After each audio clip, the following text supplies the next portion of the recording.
Bonjour Solène, un grand merci d'être là aujourd'hui et de partager ton parcours. Est-ce que tu peux commencer par te présenter? Oui, bah, merci, Laure. Donc, moi, je suis Solène, comme tu viens de le dire. Je suis la fondatrice de Creators for Good, qui est une agence que j'ai lancée en 2014 et qui est dédiée à l'accompagnement de femmes entrepreneurs à impact positif. Voilà, quoi dire d'autre. Bah, je suis aussi maman d'un petit garçon qui a 2 ans et demi et je suis expatriée. J'habite à Istanbul, la ville natale de mon mari. Super. Ça fait 9 mois maintenant, je crois que tu as pris contact avec moi. Et si on fait un petit retour en arrière, parce que tu as un super parcours et tu avais déjà des super résultats, tu sortais d'un super événement, d'ailleurs tu n'en as pas parlé, le sommet de l'entrepreneuriat écoféministe, que je conseille à tout le monde d'aller voir. Est-ce que tu arrives à te remettre 9 mois en arrière? C'est un peu compliqué parce qu'il y a tellement de choses qui se sont passées, mais dans quelle situation tu étais il y a 9 mois finalement et qui t'ont poussé à prendre contact avec moi? Mhm. Bah, effectivement, c'était, quelques mois après la première édition, de la semaine de l'entrepreneuriat écoféministe qui, comme tu le disais, bah, est un sommet, en ligne, qui avait vraiment, eu un impact retentissant, pour mon activité et complètement, accéléré en fait, l'activité, qui se portait, bien, hein, les années, précédentes.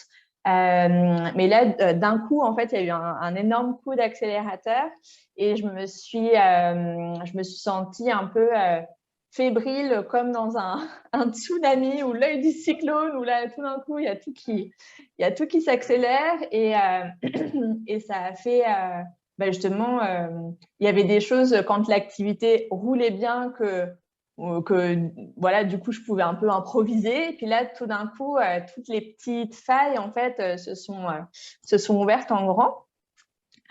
Notamment, par exemple, j'avais déjà commencé à déléguer, j'avais une bonne petite équipe de constituer, mais dans cette tempête, je me suis en fait repliée sur moi-même et j'ai essayé de tout gérer toute seule parce que j'ai eu du mal à déléguer parce que bah, il y avait voilà, les processus qui avaient été mis en place et qui étaient rodés jusque-là ne s'appliquaient plus à cette très forte croissance. Donc, je me retrouvais à me dire, bon, bah, ça ira plus vite si je le fais moi. Et en fait, voilà, à me rendre compte que le système qui avait fonctionné jusque-là ne fonctionnait plus. Ouais. Et puis, l'autre déclencheur, quand même, en toute transparence, qui m'a amené à travailler avec toi, c'est que donc j'avais eu cette forte croissance, notamment en marketing visibilité, de chiffre d'affaires aussi. Tellement que j'inscrivais les nouveaux clients à l'avance, que j'avais plus de place en fait dans mes accompagnements. Donc j'avais une liste d'attente qui grandissait. J'ai même dû plus tard fermer complètement boutique pendant 3 mois pour essayer de contenir un peu le truc et de pas décevoir les clients en cours, parce qu'il faut maintenir la qualité en fait malgré la demande qui augmente.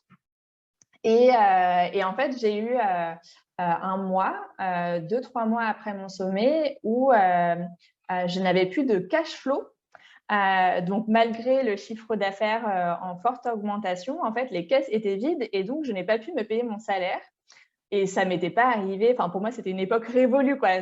Ça m'était pas arrivé depuis, je sais plus quand, mais ça faisait des années que je me payais mon salaire régulièrement. Et pour moi, ça a été quand même une sonnette d'alarme de dire non, mais là, il y a quand même un truc qui cloche quelque part. Est-ce que ça veut dire que j'ai trop dépensé? Est-ce que enfin, d'où ça vient en fait? J'avais besoin de comprendre en fait déjà comment gérer cette nouvelle phase de mon activité, mais aussi comment faire en sorte que le château de cartes ne s'effondre pas sur lui-même, quoi. Donc voilà, en gros, ce qui m'a amené à travailler avec toi. Super. Donc, malgré une hyper croissance, une insécurité, ça arrive assez souvent en fait, hein. Mhm. Si on se projette du coup de 9 mois, tu vois, je fais des bonds dans le temps. Aujourd'hui, t'en es où par rapport à la fois aux deux déclencheurs, là, finalement, la délégation et puis peut-être la sérénité financière, parce que t'en es où globalement dans ton activité? Mhm.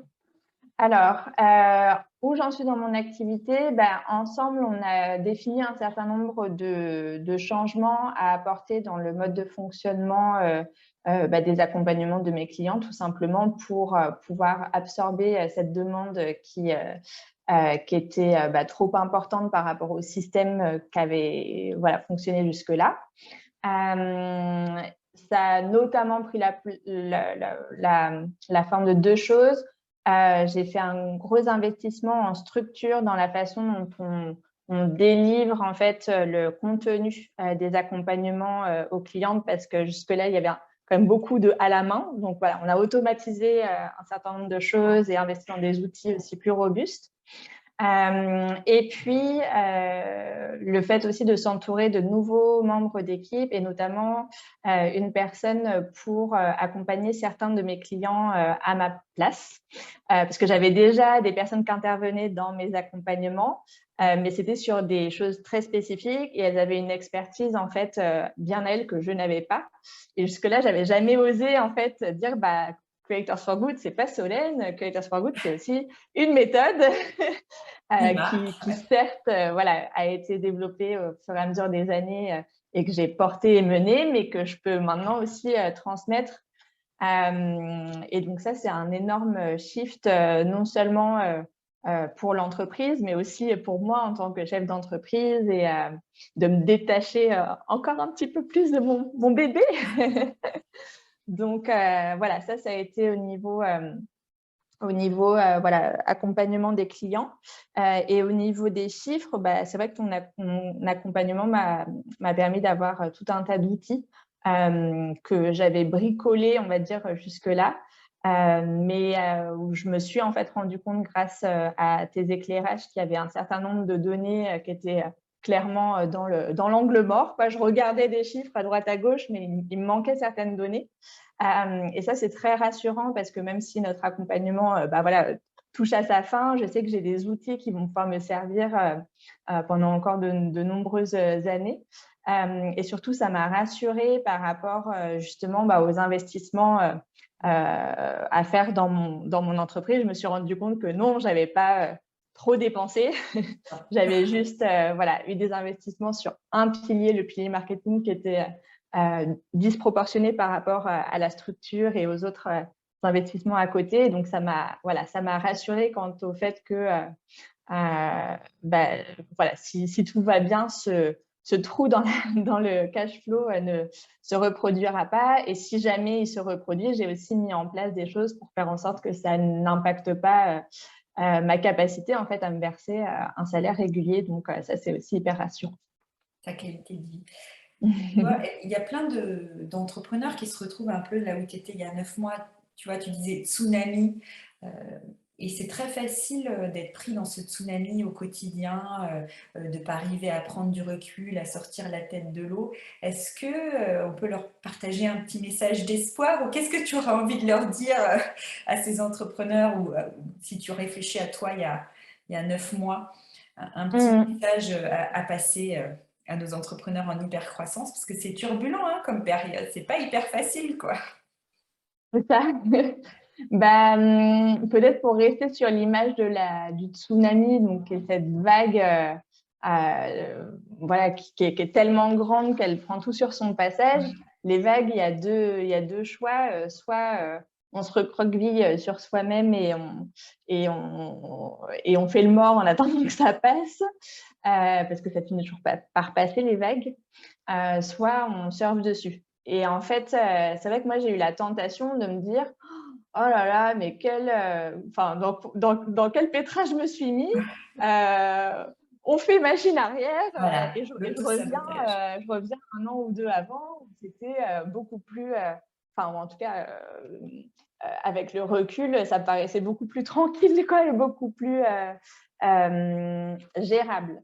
Et je pense que c'est vrai que c'est une tentation quand on passe comme ça des caps de se dire oh là là, mais en fait, c'est pas tout rose au bout du tunnel, comment ça et donc voilà, peut-être que le message que j'ai envie de porter, c'est bah, ouais, ces vagues-là, elles peuvent nous nous tenter de faire machine arrière et en même temps, c'est trop dommage parce que si on est arrivé là, c'est que justement, on a aussi fait preuve d'énormément de résilience, de persistance, de créativité.